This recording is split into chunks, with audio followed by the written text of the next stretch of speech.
Em Apocalipse, capítulo 10, o profeta João viu descer do céu um forte anjo, o qual trazia em sua mão um livrinho aberto que representava as profecias do profeta Daniel. E também, em santa visão, João vê esse anjo colocar o seu pé direito sobre o mar e o esquerdo sobre a terra, bradar semelhante ao rugido de um leão, e após o seu brado, João escuta 7 trovões estrondarem e anunciarem coisas misteriosas, as quais não lhe foi permitido escrever. Mas, por qual motivo o profeta João não pôde relatar as vozes dos 7 trovões?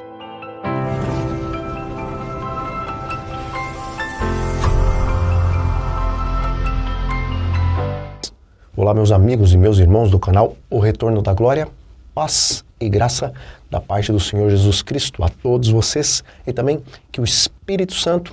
habite no coração de todos. Amém?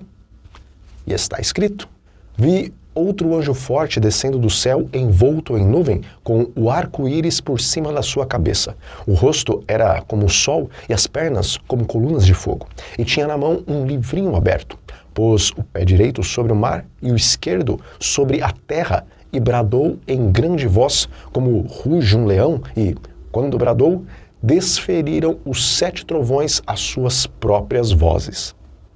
Veja, em Apocalipse capítulo 10, temos um anjo poderoso descendo do céu. Mas quem é esse anjo poderoso? Bom, pela simbologia que o acompanha, por sua autoridade e pelo seu juramento, não há dúvidas de que esse mensageiro de Deus é o próprio Jesus. E sendo assim,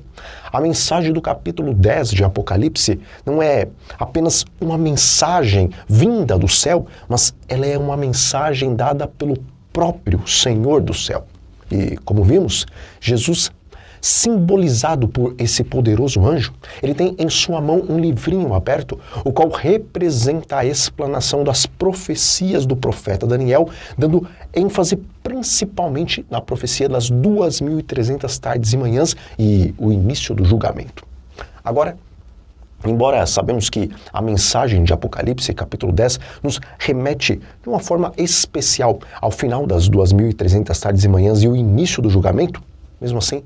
devemos entender quão extensa é a mensagem desse poderoso anjo, porque ela não apenas se refere a Daniel 8, versículo 14, porque quando esse anjo coloca o seu pé direito sobre o mar e o esquerdo sobre a terra, com essa simbologia, nós podemos então entender que a mensagem de Apocalipse, capítulo 10, também se trata do momento em que a advertência de Deus alcançará todas as partes do mundo. E, meus irmãos, para se dar uma mensagem global, será que é necessário ter uma igreja global? Claro que sim, porque mesmo com toda a tecnologia dos nossos dias, ainda assim, para se alcançar todas as pessoas do mundo, é necessário que haja uma igreja a nível mundial, pois a pregação do Evangelho Eterno vai muito além dos vídeos que são postados nas redes sociais. E, além da simbologia do pé direito no mar e o esquerdo na terra revelar uma mensagem global que será dada nesses últimos dias, com essa ação, Jesus também está reivindicando esse mundo como sendo sua propriedade e ele está dizendo que em breve virá tomar posse do mesmo. E amigos, como o capítulo 10 de Apocalipse está em um contexto entre a 6ª trombeta e o toque da 7ª trombeta, diferente do que alguns cristãos pensam, essas palavras elas não podem apontar para os tempos apostólicos e muito menos para a Idade Média, mas elas apontam para o período do tempo do fim, porque o último elemento que é apresentado na 6ª trombeta aponta para a volta de Jesus a esse mundo. E a 7ª trombeta aponta para o momento em que ele toma então posse dos reinos dessa terra. Então, conforme a cronologia profética, as palavras de Apocalipse, capítulo 10, estão relacionadas com um período que ocorre um pouco antes da segunda vinda de Cristo. Bom, mas antes do Rei dos Reis voltar e tomar posse dos reinos desse mundo, Apocalipse 10 apresenta o leão da tribo de Judá, bradando em alta voz, semelhante a um rugido de leão, e apresenta os 7 trovões, proclamando suas misteriosas mensagens juntamente com o brado de Cristo. E, meus queridos, em algumas porções do Espírito de Profecia, vemos Ellen White declarando que, ao ter a visão do grande conflito, ela pôde ouvir a voz de Deus, anunciando o dia e a hora da volta de Jesus. Mas, quando ela saiu da visão, automaticamente aquela data foi removida da sua mente pelo fato de que, se o povo de Deus soubesse em que ano, dia e hora Jesus voltaria, isso nos prejudicaria na formação do nosso caráter, pois a maioria procrastinaria a sua santificação para tentar se ajustar com a lei de Deus somente quando a data da volta de Jesus estivesse se aproximando. E muitos outros também iriam desanimar na fé,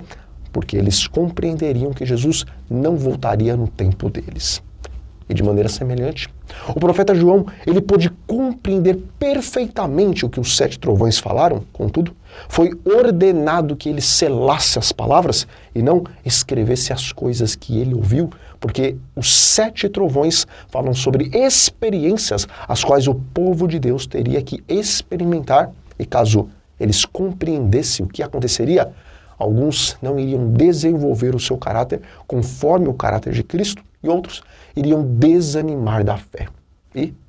um grande exemplo do motivo pelo qual Deus não permitiu que João escrevesse o que os 7 trovões falaram, nós podemos ver no relato da grande decepção de 1844. E amigos, sendo que os 7 trovões ocorreram entre a 6ª e a 7ª trombeta, as vozes misteriosas que João ouviu estavam relatando acontecimentos que ocorreriam entre o terremoto de Lisboa, no ano de 1755, e a segunda volta de Jesus. E pelo fato do capítulo 10 apontar para a decepcionante experiência que o povo de Deus teria, a qual foi ilustrada na simbologia do livrinho, que era doce na boca, mas amargo no estômago de João, então nós podemos compreender que um dos maiores mistérios dos 7 trovões estava relacionado com a decepção de 1844, porque apesar de Deus ter pleno conhecimento do desgosto que os mileritas iriam viver, ele permitiu que eles errassem na questão do evento em 22 de outubro de 1844, justamente para que aqueles que diziam estar esperando a volta de Jesus pudessem ser provados para ver quem era crente e quem era incrédulo. Bom, esse contexto dos 7 trovões nos apresenta uma lição muito importante, porque ali nós vemos que Deus permitirá que entremos em um caminho de provação e nós não seremos avisados pelo Senhor das decepções que estão à nossa frente, justamente para que a nossa fé e fidelidade a Deus seja revelada como sendo ouro ou palha. E, como disse o Espírito de Profecia, terríveis testes e provas aguardam o povo de Deus. O espírito de guerra está agitando as nações de um a outro extremo da terra. Mas, em meio do tempo de angústia que está para vir, um tempo de angústia tal como nunca houve desde que houve nação, o escolhido povo de Deus permanecerá firme. Bom, embora os 7 trovões estejam em um contexto mais específico entre 1842 e 1844, o povo de Deus ainda experimentará experiências as quais não foram plenamente reveladas e, infelizmente, o número de pessoas que ainda não podemos ter ideia abandonará as fileiras de Deus,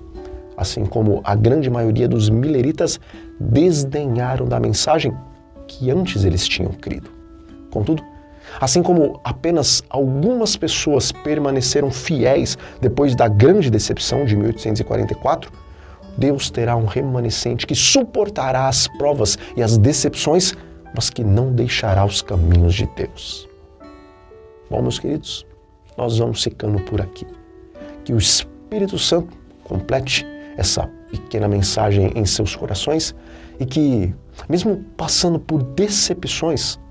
não abandonemos o Senhor e a sua verdade, porque aos fiéis e santos, Deus promete algo que olho humano não viu, ouvido humano não ouvindo e mente alguma humana conseguiu imaginar. Então, Um grande abraço a todos e até a próxima.